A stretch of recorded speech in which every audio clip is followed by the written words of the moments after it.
बेहद स्वागत है जी सभी स्टूडेंट्स का और सभी को नए वर्ष की शुभकामनाएं। ये जो करंट ईयर है 2023, इसको वीज़ा ईयर के तौर पे भी जाना जाएगा, मुझे ऐसा लगता है। तो इसलिए सबको हैप्पी वीज़ा ईयर 2023। और हमारे साथ हैं अनीता भंडराल जी, लैंडमार्क इमिग्रेशन से, जसमीत भाटिया जी की टीम के साथी हैं, और वीकली रिव्यू भी करेंगे और जानेंगे कि छुट्टियों के वक्त भी कनाडा से किस तरह से रिजल्ट्स आ रहे हैं। 31 को भी वीज़ा आए, किस किस दिन वीज़ा आए, ये बड़ा इस वक्त मायने रखता है, क्योंकि लोगों को लगता है कि 20-25 के बाद रिजल्ट्स नहीं आ रहे, लेकिन रिजल्ट्स आ रहे हैं। तो सबसे पहले आज का वीकली रिव्यू समझते हैं अनीता जी से। अनीता जी, आपका स्वागत है। Thank you sir. Anita ji, सबसे पहले तो ये बताइए कि ये पिछला हफ्ता कैसा रहा।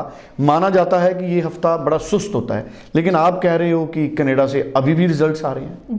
जी हाँ, बिल्कुल अभी भी वीज़ाज आए हैं। इनफैक्ट अगर मैं अपनी बात करूँ तो हमारे ही मतलब इस वीक में 40-45 के करीबन वीज़ाज आए हैं। तो I have passport as well. But first of all wishing a very happy new year to everyone and I wish you all the best कि आप लोगों के जो भी ड्रीम्स हों, जो भी आप लोगों के इस पर्टिकुलर ईयर में जो भी आपने कुछ कामना करी हो वो पूरी हो। मेरी बेस्ट विशेस आपके साथ है। ज़्यादा टाइम ना लगाते हुए, तो हमारे इस वीक में 40-45 के करीब वीज़ाज आए हैं। और अगर मैं लास्ट दिनों की बात करूं, यानी कि 29, 30, 31, इसमें सबसे ज़्यादा वीज़ाज हमारे इसी में ही आए हैं। मैं अपने लाइव में भी और कुछ शोज़ में भी यही चीज़ क्लियर करती हूँ कि अगर हमारे पास प्रायोरिटी है, अगर किसी स्टूडेंट का इनटेक है, तो हाई कमीशन को भी पता है, भले ही वेकेशंस हैं, वीज़ाज आने नहीं रुके हैं, तो वीज़ाज आए हैं।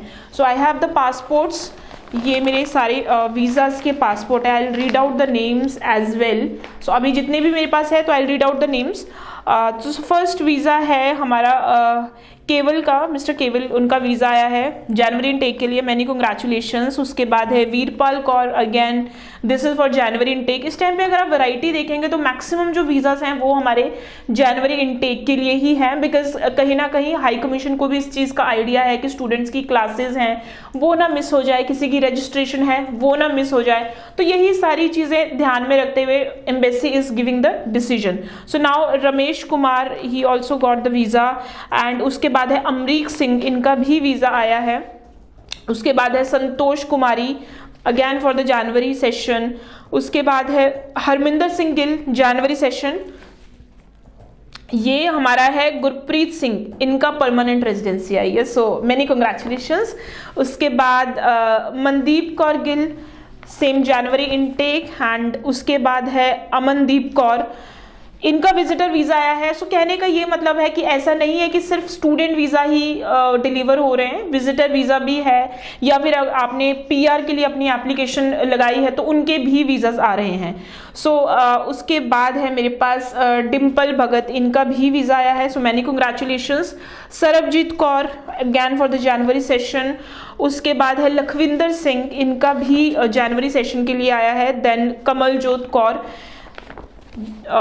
उसके बाद है कनिशिक, इनका भी आया है। And then Baljinder Singh, many congratulation Baljinder. Jasvinder Singh, so you also got the visa. थोड़ी सी कॉम्प्लिकेशन थी आपके केस में, but finally you got the visa. Ranjit Singh, इनका वीज़ा आया है। एंड उसके बाद है Jaspreet Kaur, she also got the visa. And then I have Sandeep Kaur, Sandeep Kaur का वीज़ा आया है। एंड उसके बाद है सुनील दत्त। सो अगेन इस टाइम पे थोड़ा रश है हाई कमीशन में, बट अगेन एम्बेसी बहुत पॉजिटिवली रिवर्ट कर रहे हैं अगर आपकी पूरी प्रोफाइल बहुत अच्छे से एक्सप्लेन हो। Then I have Harjeet Kaur, उसके बाद है Seema Jain. And then I have Baljinder Kaur. उसके बाद है मेरे पास राजपाल कौर। राजपाल कौर के बाद है रीता रानी। उसके बाद है दिलजोत सिंह, इनका विजिटर है। एंड उसके बाद है सुखविंदर कौर, अगेन विजिटर। उसके बाद है मेरे पास Harsh Puneet Kaur, student visa for the January 23 intake. Sarabjit Singh, January intake, student visa. And उसके बाद है पूजा रानी। पूजा रानी के बाद है जसवीर कौर। एंड उसके बाद है बलविंदर सिंह।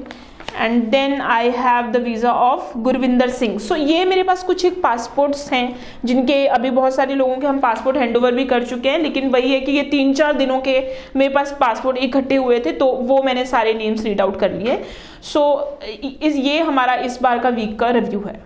अच्छा, साथ साथ ही अगर हम पूरे साल की बात करें, क्योंकि 2023 तो आ गया है, इसको वीज़ा ईयर के तौर पर भी देखा जा रहा है, तो अगर 22 की बात करें तो कितना अच्छा सेटिस्फैक्ट्री रहा लैंडमार्क इमिग्रेशन के लिए ये पूरा साल जो गुजरा है? जी, अगर मैं लैंडमार्क इमिग्रेशन की बात करूं तो ईयर 22 जो हमारे पास रहा वो बहुत अच्छा रहा।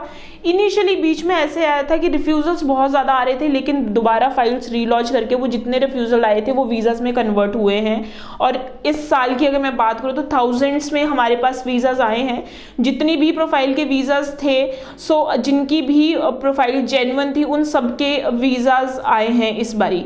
सो बहुत सारी चीज़ें अप एंड डाउन इस बार बहुत चला, बिकॉज आफ्टर कोविड बैकलॉग खत्म हुआ, फिर बैकलॉग के बाद रिफ्यूजल रेट एकदम से मार्केट में बहुत ज़्यादा आ गए थे। एंड हमारा कहीं ना कहीं, मैं लैंडमार्क की बात करूं, बहुत सारे स्टूडेंट्स तो हमारे साथ इस तरह से भी कनेक्ट हुए कि अगर इनका कहीं बाहर से रिफ्यूजल है, they came to landmark immigration and then उन्होंने फाइल डिस्कस करी और हमने उनकी दोबारा फाइल करके उसी कोर्स पे, उसी ऑफर लेटर पे वीज़ाज डन करवाए हैं। So for us this year was really good and we are expecting more and more number in year 2023। बिल्कुल ठीक है जी, उम्मीद करते हैं कि ये साल इसको वीज़ा ईयर के तौर पे देखा जा रहा है। उम्मीद करेंगे कि सब स्टूडेंट्स को जो एलिजिबल हैं उन सबको रिजल्ट्स मिले, उनको वीज़ा मिले। Thank you so much Anita ji, thank you so much.